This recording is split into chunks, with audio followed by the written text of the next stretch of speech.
مفتی طارق مسعود کے بیانات کے لیے طارق مسعود آفیشیل کو سبسکرائب کریں۔ طارق مسعود آفیشیل۔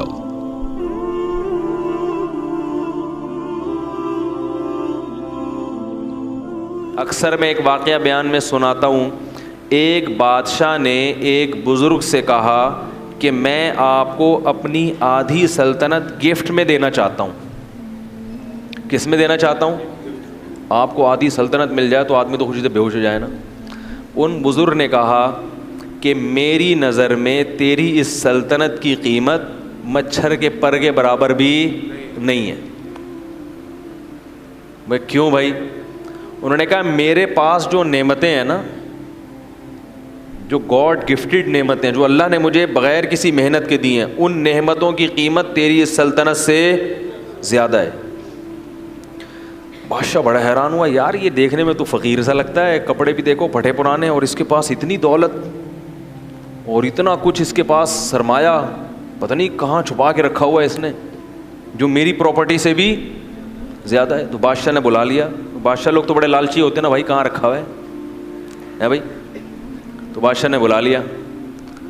تو بادشاہ نے کہا کہ آپ شکل سے تو اتنے مالدار نہیں لگتے، لیکن آپ نے جو یہ کہا کہ آپ کے پاس اتنی قیمت کی چیزیں ہیں تو یہ کہاں ہیں؟ بزرگ کو پتا تھا ایسے سمجھاؤں گا اس کی سمجھ میں نہیں آئے گا، مثال سے بات سمجھ میں آتی ہے نا۔ کیا خیال ہے بھائی؟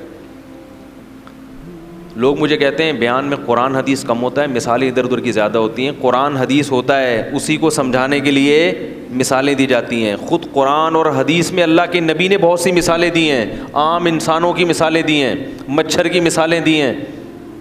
مثال جس کو ایگزامپل کہتے ہیں، وہ بات کو سمجھانے کے لیے، تو اپنی بات سمجھانے کے لیے نہیں، قرآن اور سنت ہی سمجھانے کے لیے۔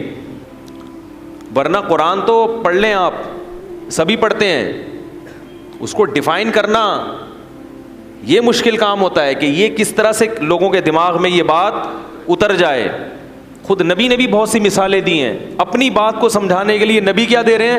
مثالیں۔ حالانکہ آپ بات کہہ کے خاموشی اختیار کر لیتے، لیکن آپ کو معلوم تھا کہ میں اپنی بات سمجھانے کے لیے بھی کیا دوں گا؟ مثال دوں گا، تو بات سمجھ میں آئے گی۔ تو اسی وجہ سے شاعر لوگ کہتے ہیں نا، مثال جو سلجھی ہوئی چیز ہے اس کو کیا کہتے ہیں؟ شاعر نے کہا نہ خوابوں کی طرح تھا نہ خیالوں کی طرح تھا، وہ شخص ریاضی کے سوالوں کی طرح تھا، الجھا ہوا ایسا کہ کبھی کھل نہیں پایا، سلجھا ہوا ایسا کہ مثالوں کی طرح تھا۔ یہ شاعروں کے باولے ہونے کی ایک مثال ہے، یہ جو میں نے شعر پڑھا ہے نا، یہ بیٹھ کے قلابیں ملاتے رہتے ہیں۔ شاعر، سارے شاعر باولے نہیں ہوتے، ذہن میں رکھیں۔ ایک شاعر اپنی محبوبہ کے بارے میں کہہ رہے کہ پتہ نہیں کیا ڈرامہ ہے، سمجھ میں نہیں آ رہا، سمجھ میں آ ہی نہیں رہی ہے، تو کہہ رہے خوابوں کی طرح تھا نہ خیالوں کی طرح تھا، وہ شخص ریاضی کے، جیسے ریاضی کے پیچیدہ سوال ہوتے ہیں نا، اس قسم کی چیز ہے بھائی، وہ بیلنس بھی ڈال دیا ہے بھائی، ٹھیک ہے، سارے خرچے بھی پورے کر دیے، تو الجھا ہوا ایسا کہ کبھی کھل نہیں پایا، ایسا الجھا ہوا کہ آپ کھول ہی نہیں سکتے اس کو، سلجھا ہوا ایسا کہ مثالوں کی طرح تھا۔ لیکن سمجھ میں آ رہا ہے کہ بھائی یہی ہے میرے لیے، صحیح ہے نا؟ جب جان چھڑانے کی بات کرو تو ایسا سلجھا ہوا کہ بھائی اس میں کیا خرابی ہے، پھر آخر میں کہتا ہے شطرنج کی الجھی ہوئی چالوں کی طرح تھا۔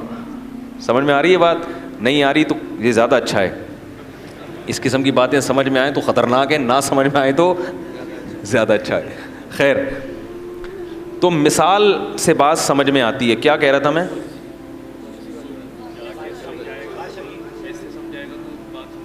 ابے وہ مثال دینے لگا تھا، وہ ذہن سے نہیں۔ ابے والد کی پالیسی تو بہت پرانی ہو گئی۔ بادشاہ، ہاں، تو ان بزرگ نے بادشاہ کو مثال سے سمجھایا۔ وہ بادشاہ بزرگ سے کہہ رہا تھا نا کہ بھائی کی کون سی چیز ہے، تو ان بزرگ نے بادشاہ سے کہا کہ بادشاہ سلامت، ایک مثال ہے، اور مثال اکثر فرضی ہوتی ہیں، ان کو لوگ کہتے ہیں فرضی قصے سنا رہا ہے، تو فرضی بھی ہوتی ہیں کہ فرض کر لو تھوڑی دیر کے لیے تو کیا ہوگا۔ تو انہوں نے کہا کہ بزرگ نے کہ فرض کرو بادشاہ سلامت، آپ کو پیاس لگ رہی ہے، ایک پیالہ پانی آپ کے پاس رکھا ہوا ہے، لیکن آپ کو ایک بیماری لگ گئی کہ وہ پانی جب آپ پیتے ہیں تو الٹی ہو کے نکل آتا ہے. وہ پانی الٹی ہو کے, اب پوری ایڑی چوٹی کا زور لگا لیا مگر وہ پانی حلق میں گھسنے کے لیے تیار نہیں, ایسی بیماری لگ گئی. تو بادشاہ سلامت آپ کیا کرو گے؟ بادشاہ نے کہا علاج کروں گا بھائی, الٹیاں رکیں. وہ کون سی گولی آج کل آ رہی ہے الٹیوں کی مشہور, وہ گرینیٹ کچھ اس طرح, گریوینیٹ کھاؤں گا. اس زمانے میں جو بھی گریوینیٹ ٹائپ کی چیز ہوتی تھی, بھائی الٹی روکنے کے لیے گریوینیٹ کھاؤں گا, یہ کھاؤں گا, وہ کھاؤں. اس نے کہا سب کچھ کر کے دیکھ لیا مگر فائدہ نہیں ہو رہا. بزرگ نے کہا پھر ایک حکیم آتا ہے آپ کے پاس, تو وہ حکیم کہتا ہے کہ میں آپ کا علاج گارنٹی کے ساتھ کروں گا, لیکن شرط یہ کہ مجھے اپنی آدھی سلطنت دے دو, اس کے بغیر میں آپ کا علاج نہیں کروں گا, چاہے میری گردن اڑا دو. اور علاج شرطی ہے, اگر علاج نہیں ہوا تو میری گردن اڑا دینا. بادشاہوں کا کام تو پہلے یہی ہوتا تھا, یہ ہو گیا تو گردن اڑا دو, نہیں تو سمجھ رہے ہیں. تو بادشاہ نے کہا بھائی اگر اس قسم کا حکیم آئے گا اور مجھ سے آدھی سلطنت مانگے گا, تو بزرگ نے کہا اپنی آدھی سلطنت دے دو گے؟ بادشاہ نے کہا دینی پڑے گی بھائی, کیونکہ اس سلطنت کا میں کیا کروں گا کہ پانی حلق میں, بولو نا یار, اتر ہی نہیں رہا, کیا کرنا ہے اسی سلطنت, مر جائیں گے ویسی پیاس سے, اور تڑپ تڑپ کے مریں گے. اس نے کہا چلو جی, آپ نے آدھی سلطنت اس کو دی اور اس نے کوئی ایسی دوا کھلائی, اب وہ پیالہ آپ کے حلق میں اتر گیا. اب اگلا پروسیس کیا ہے؟ پیشاب بن کے نکل جائے. اب وہ وہاں رک گیا, پیشاب بند ہو گیا, اب وہ پانی پیشاب بن کے نکلتا نہیں. اب کیا کرو گے؟ بادشاہ نے کہا بھائی علاج کریں گے. کیا خیال ہے؟ پتھری وتھری ہے کیا چکر ہے بھائی؟ تو کہا علاج کر کر کے تھک گئے مگر وہ پیشاب نہیں نکل رہا, تو کیا کرو گے؟ وہی حکیم آیا اور کہنے لگا کہ آدھی بقیہ بھی دو گے تو کیا کروں گا؟ دوا کھلاؤں گا اور یہ پیشاب نکل جائے گا. بادشاہ نے کہا بھائی کیا کرتا, پیشاب سے تو مر جائے گا نا تکلیف سے انسان, یہ عذاب سے مرنے سے بہتر ہے کہ غریب ہو کے زندہ رہ لے آدمی. بادشاہ نے کہا اپنی آدھی سلطنت بھی اس کو دے دوں گا. بزرگ نے کہا یہ ہے تیری سلطنت کی اوقات, ایک پیالہ پانی اور ایک پیالہ پیشاب, اس کے برابر ہے تیری سلطنت. میرا رب مجھے روزانہ درجنوں گلاس پانی پلاتا ہے فری میں, اور پیشاب بنا کے نکال دیتا ہے فری میں. میرے رب نے مجھے جو نعمتیں دی ہیں وہ تیری سلطنت سے کئی گنا زیادہ قیمتی ہے, لہذا میں تیری سلطنت پہ رال ٹپکا کے اپنے رب کو ناراض نہیں کر سکتا. کاش یہ بات ہماری سمجھ میں آ جائے, کاش سمجھ میں آ جائے. ہر آدمی رو رہا ہے, ہائے یہ ہو گیا, ہائے غربت, ہائے مہنگائی, ہائے یہ ہو گیا, ہائے یہ ہو گیا. ہم نے پریشانیاں دیکھی نہیں ہیں, سمجھ میں آ رہی ہے بات؟ اس لیے ہمیں ہری ہری, جب پیٹ بھرا ہوا ہوتا ہے نا تو پھر بہت زیادہ مزے کی سوچتی ہے انسان کو.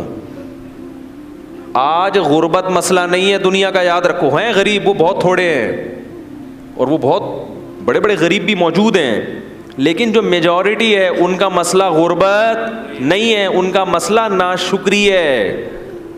اور اس ناشکری کا کوئی علاج نہیں ہے, جتنا بھی کھا لو گے, جتنا اچھا پہن لو گے, مگر پھر بھی منہ کیا رہے گا؟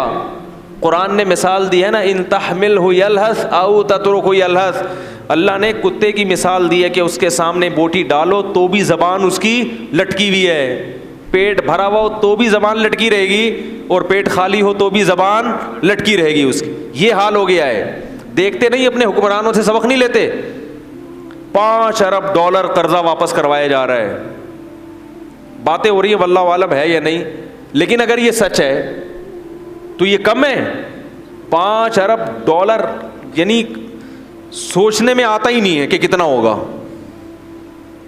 ارے 1 ارب پتہ ہے کتنا ہوتا ہے؟ یعنی شروع کرو تو 100,000 سے 1 لاکھ, 100 لاکھ سے 1 کروڑ, 100 کروڑ سے 1 ارب, پھر اس کو ڈالر سے ضرب دے دو, پھر وہ کتنے؟ 100 ڈالر, 100 ارب ڈالر. میرے بھائی ہم اور آپ تصور لیکن ایسے لوگ بھی چاہتے ہیں کہ ہم دوبارہ آئیں اور مزید پیسہ.